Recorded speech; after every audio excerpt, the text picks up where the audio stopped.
I'm so excited to have you guys all here. My name is Christina Watts. I'm known as the Divine Medium. If you guys don't know me and you're new, what we do on this show is we talk about spiritual stuff, and I'm a type of teacher in heaven, and I came to Earth in 2009 to kind of give the knowledge that I know from heaven, and I got a lot of followers on Facebook right now that are watching live. So if you are on Facebook, you can join Christina K, C-A-Y, Watts, live on Facebook, and throw me some of your questions there. And we'll, after this show off iHeart Radio and iHeart One and Moonstruck TV, we are going to go and continue live on Facebook for a little bit and finish off these questions. Now, our first question of the night is from Johanna Carrion. She asks, when we daze out, quote unquote, like we are eating and just stop and stare, that someone has to say, hello, Earth to Johanna, why does this happen? Well, sometimes our soul tends to go off, kind of like when you're sleeping, your body is in relax mode and it's sleeping, and your soul's off doing all kinds of things. So you don't have to necessarily wait around for the body to wake up. So your soul's off doing stuff. So sometimes this happens when you're in your waking state and you're driving, and all of a sudden you get from one point to another and you're like, how the heck did I get here? So it works the same exact way. Okay, next one's from Ray Lukács. I'm hoping I'm saying that name right. Since planets don't really move backwards in their orbits, why is everyone blaming their problems on retrograde? Okay, so I did a whole blog on my website, thedivinemedium.com, on retrograde to kind of give people kind of a heads up, how's this work and what to expect. So if I told you that a train moving faster past a slower moving train, and the slower one appears to be moving backwards, but of course that is not at all true. They are both moving forward, but the slower train just appears like it's moving backwards. Retrograde planet works the same exact way. By essentially a faster moving planet is passing a slower moving planet, creating the illusion that a slower planet is moving backwards or retrograding, quote unquote. For this illusion to appear in this way, it takes a lot of energy to pull it off, okay? This isn't something that just whim, bam, bam, it happens. Energy that throws the alignment of energy in connection, bonding with spirit and physical, causes upon realms of all types, our physical or spiritual, everything. So it takes a lot of work to pull this off, okay? If you look at a clock and it suddenly starts going backwards, you would think you're going cuckoo. A planet moving in retrograde motion is just like the clock. In doing so, the retrograde energy is asking you and asking your mind to kind of align and adjust to the temporary flux in the messages communicating with energy, okay? So when you see this kind of illusion happening, your mind kind of has to adjust to what's actually happening, okay? It's like putting the mind into another time zone. So just think of getting off a plane and you have jet lag and you're trying to adjust to a new time zone. It's the same kind of energy effect. Electronics get cattywampus, your emotions get cattywampus, and everything in space affects us. You can't go a day and think, oh, I'm just going to keep living the same energy over and over again. It's not going to happen. You know when you look at those weird puzzles and you have to kind of fixate your eyes on the puzzle, and then it creates the picture past your eyes. You have to kind of fixate your eyes. Retrograde is kind of the same way. You kind of have to fixate your eyes to see the full picture, okay? Okay, our next question comes from Melissa Ream. What has been your favorite life so far? Well, that's a doozy. I've had many lives, and I'm probably going to say the Mary Magdalene life was probably one of my top favorites.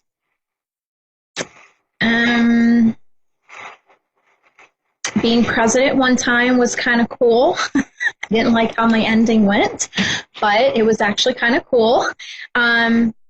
I've had many lives with, like the fairyland and the mermaids. Those are kind of relaxing. It's kind of like a vacation away from Earth. So, but honestly, my top one would probably be Mary Magdalene. I really, really enjoyed that life. Okay, Melissa Ream again asks, you are a teacher in heaven. Can we know your name up there? Okay, so I am a teacher in heaven, and my name is obviously Mary, and that is my essence, my soul essence.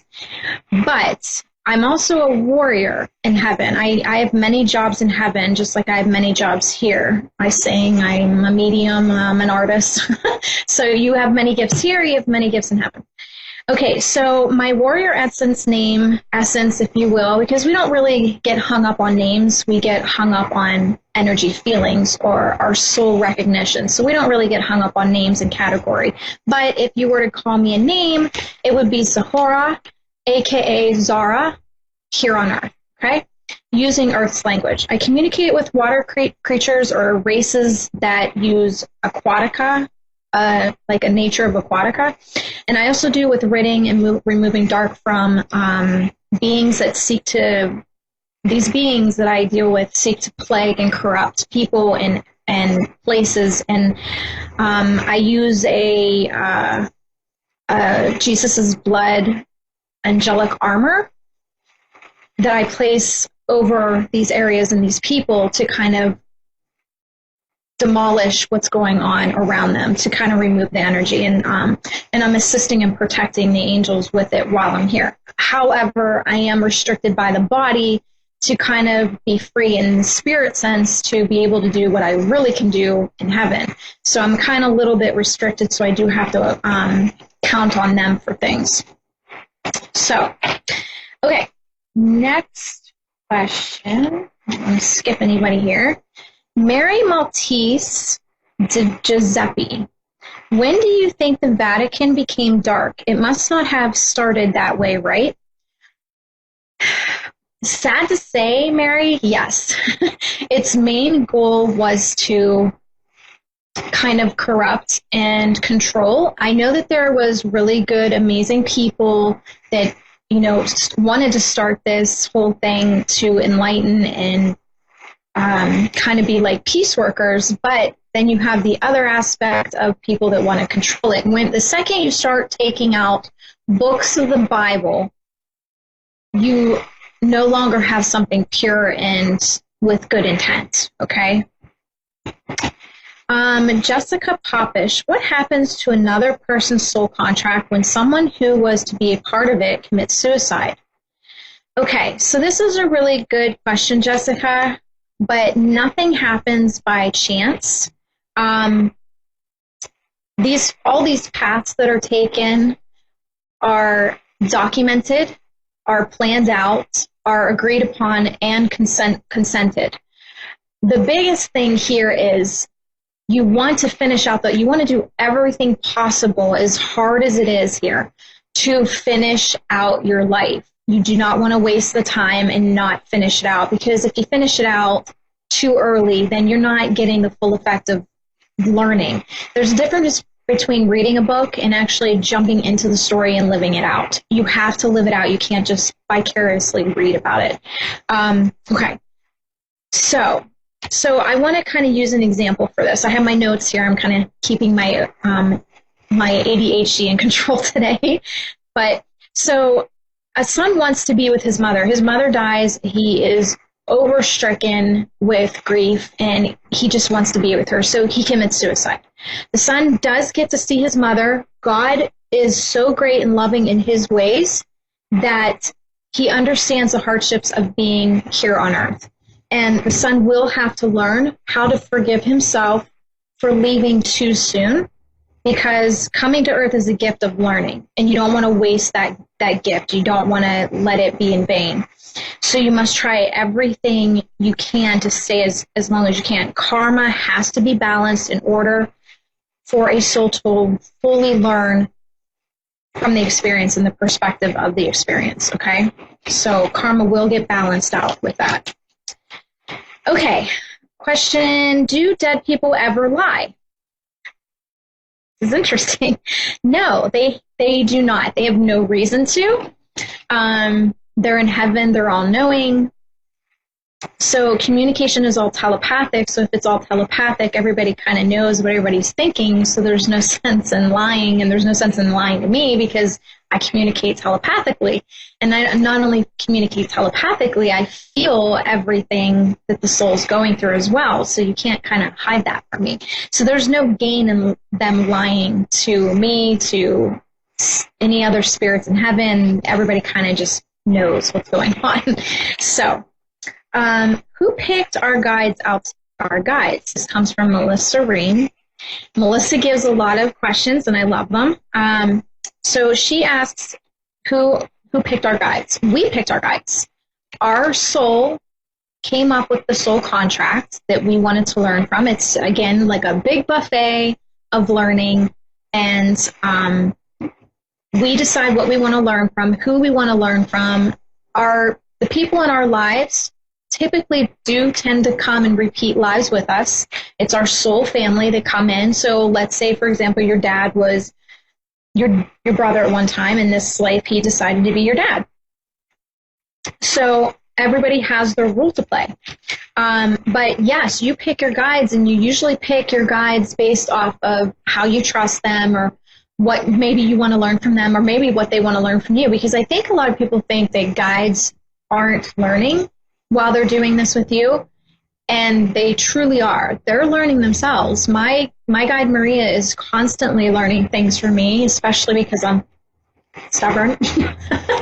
So she definitely learns from me and how to handle me. And Yvonne over there can detest to that. So, yes, you pick your own guides out. Melissa Ream, again, is our soul made with spiritual gifts, or do we get enlightened and come into something? Okay, here's what I'm going to tell you on that. I think a lot of people think that they don't have gifts, or they think that they have to be a psychic medium, empath, spiritualist to have these amazing gifts and be popular. And I think a lot of that has to do with the ego. Because when you look internally and you really take hold of what your gifts are, they're very interesting to you. So with Melissa Ream, I would say she is a protector and a listener. And her gifts are special to her. And just because they're not a psychic medium doesn't mean they're not important, because everyone's gifts that they decided to come in with are important, no matter how minuscule somebody else might look at it. There are some, you have to be born with the gifts of communication to spirit. Now, everybody can hear their guides. It's training yourself to listen better. Now, listening to spirit, like how I do it every day, is a little different, and that is something you're born with. You can't just train for it. That's not something you can get trained. Now, one of my energies that I came in with in 2009 was to help those that have gifts feel their gifts, understand their gifts, and better use their gifts. That is one of the energies I bring in. I am here to kind of pull that energy out of them so that they can understand and take hold of their gifts better than what they would have had before. And just being around me and listening to the teachings is going to help them do this. So yes, in a way, if you enlighten in your own gift, but you have to be born with them. You can't sit there and say, oh, I wish I could be a medium. I'm going to tell you right now, you do not wish to be this. This is very difficult. You have a lot of responsibility. I think people that willy-nilly think that they can just do this are going to really have to face themselves when they pass and face their life review, because if this wasn't a gift in the first place and they're pushing it on themselves, they can really mess somebody's life up. So I have a lot of responsibility. And if I don't listen to my guides on what I'm supposed to be saying, I can get myself in trouble. I will be the one in trouble, not the person that's listening to me. So I take great responsibility on what I do, what I say, because it could hurt somebody if I am not careful. I have to listen to what my guides are telling me. And I don't just answer willy-nilly. And I think that's what a lot of people expect me to do, is just whiff off some answers. And I don't do that. I like to sit calmly, listen quietly to my guides. It might take 5 minutes, might take 10 minutes. It might take 2 minutes. Just depends on the person's energy. But I don't like to just flat out give answers, because they're not my answers to give in the first place. I am just a telephone in a way to give the answers. Okay. Melissa Ream, why is dark so heavy on some souls? Okay. Dark, God allowed dark to be here on earth because this is a learning area where there's a yin and yang energy going on. There's two sides of every story. There's two angles to every learning. So you can't enjoy joy and peace and love unless you experience some darker sides. How can you really appreciate love and peace and happy joy unless you've gone through hard times to really appreciate it? Like when somebody gets really, really sick, they really appreciate health after they've gotten sick. And then they get well and they really are grateful and appreciative that they got to see that side so that they can better appreciate being healthy again. Without dark, we cannot appreciate the joys that Earth has to offer us. Okay, so it's very, very important. God allows dark to teach us these good and bad aspects so that we can better appreciate it. Okay. Okay, next question is Cynthia Fleming. What does it mean when you have the same dream over and over again, and each time it goes a little further than before? Well, Cynthia, you kind of actually answered your own question without even knowing it. When you said here about each time it goes a little further, well, that's the whole point. The dream is slowly giving you a message. And each time you go into it, it's just, you're discovering more and you're learning more. And that's the whole point of a dream repeating. And until you get the message, the dream won't repeat. So let me give an example. Christina, the person that was in this vessel before, she had dreams way back in probably 2000 and about wearing a uniform, a police uniform that wasn't of Johnstown where she lives. The uniform was black, and the uniforms here are kind of like a navy color. And she kept having dreams that she sees a rape happen. She chases after the guy, and she calls in everything. So it's not like her not to call in, and she didn't call in. And long story short, she gets shot through her chest, and she doesn't get discovered for 2 weeks. Her body lays there for 2 weeks because it's in like near an abandoned warehouse. So after the accident, those dreams stopped when I came because it stopped that path in its tracks. I did not become the police officer, even though I still had that energy and that drive to become a police officer, because she was still on this path with me when I decided to come in and she decided to leave. It's what's called a walk. I am what's called a walk-in. And I know a lot of people don't understand this, but a walk-in just basically agrees to walk in when the soul that's occupying the vessel no longer wants to live out that life. So instead of committing suicide or anything like that and savoring the vessel, the walk-in comes in and agrees to take on the life. However, the biggest thing with walk-ins is they're drastically different personalities going on. And, I mean, there might be some similarities in maybe gestures or facial expressions or maybe the way they talk, but the likes and dislikes and the drive, like she was very depressed, and I have a drive to do things and get out and go places, and she's a homebody. So I do struggle with that on occasion where she's fighting me and doesn't want to go anywhere, and I'm stuck in the house and I really kind of want to go out and do something. So thanks, David. I know it's sad. I got to struggle with that, but you know, it is what it is. Okay. So Cynthia, just to kind of sum up your question, yes, Dreams will repeat themselves, and they are very important when they do repeat themselves, because there is a message there. And the message to Christina was that it was like a heads up that that path won't happen, that she'll be taken across and I would take over. And the dream stopped, obviously, after that. And the uniform, go figure, was the OPD, the Orlando Police Department uniform when she moved to Florida 9 years later. Or wait, I should say 5 years later, but yeah. Okay, Strawberry followed up with why do some not dream or can't recall their dreams?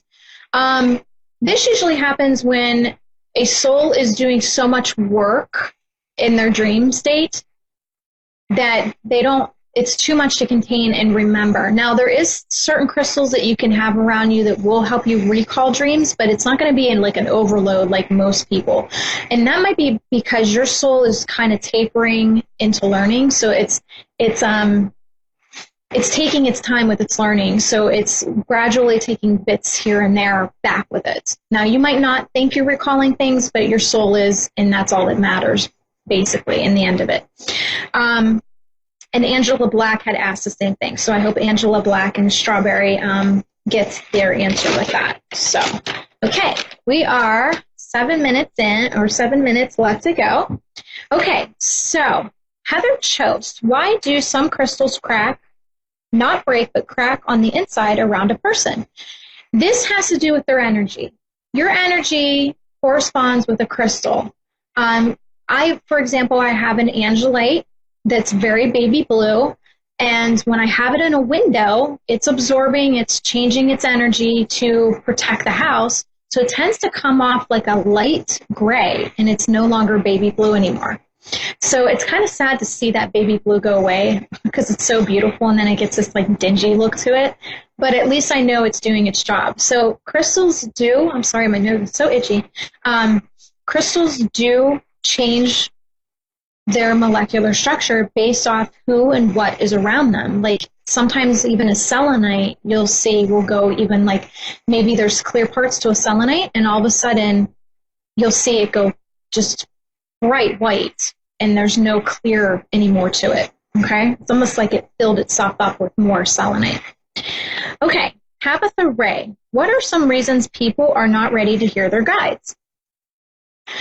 A lot of the times it is because they are not ready to change things in their life that their spirit guides want to show them. So they're kind of stubborn, or they're comfortable and they don't want to.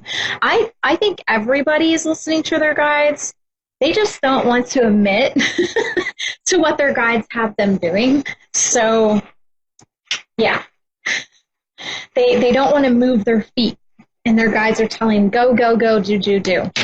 So, okay, let's see.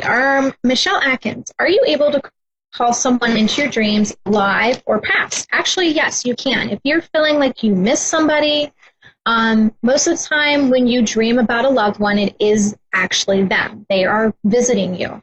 So take this time to talk to them, to get to know them in their spirit form. And when it's somebody living, this usually happens when they're going through something and they're calling to your soul for help. Now, a lot of people are going to say, well, why would I do that with an ex-boyfriend? Well, just because he's an ex-boyfriend here doesn't mean he's an ex-boyfriend soul-wise. So his soul may be calling to you for some kind of help with some learning that he's still doing here. And you might not remember everything that's said or everything you're experiencing with that soul. That's not the case. The soul knows what's learned, and the soul knows what to listen to. When it comes back to the physical, that's a whole different issue. I think a lot of people think that the soul and vessel are one, but they're really not. It's two separate entities. Like when I talk to ICU patients, I'm talking to the soul, and the body's just laying there in dreamland. Like the body's sleeping, and I'm talking to the soul that's in the dreamland soul state of deciding to stay or go. So it's the same effect, okay? It's just I'm able to talk to them in that state of mind. Whereas your soul, like you might be calling the ex in. You might think you're having dreams of them, and they're doing it to you, but it's actually sometimes you're doing it to them because maybe there's some unfinished business that you need to clear up, and maybe you didn't learn what you were meant to learn. So you're asking them to come and kind of show you something. Okay, next, Lisa Jones Veritek. What does it mean when you felt like a drop of rain fall on your arm and then go to touch it and nothing's wet? Nothing's wet. This followed by Heidi Adahide saying this happens to her a lot, but as a vibration, she thinks it's her phone, but isn't. This is spirit touching you.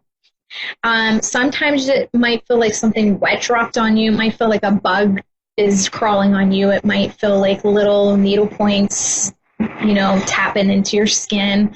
I know Maria, when she wants to talk to me or makes me pay attention to something, she'll do like little needle points on my shoulder blade. And sometimes it'll really, really itch. Now, Yvonne gets a lot of itching on her back. So, and that's her guides talking. Or she gets like jabs in her shoulders, and that's just spirit talking to her.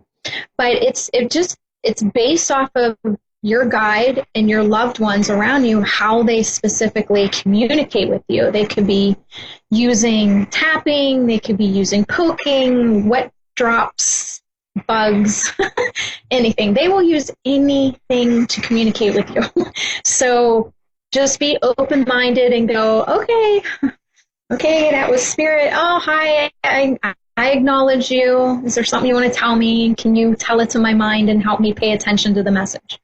So with that said, that was our last question of the night, and tonight has been so fun, and I hope you guys continue to watch on Facebook Live on my page, in the Divine Medium page, and continue watching. Guys, join YouTube. We are doing a lot of fun stuff with YouTube now.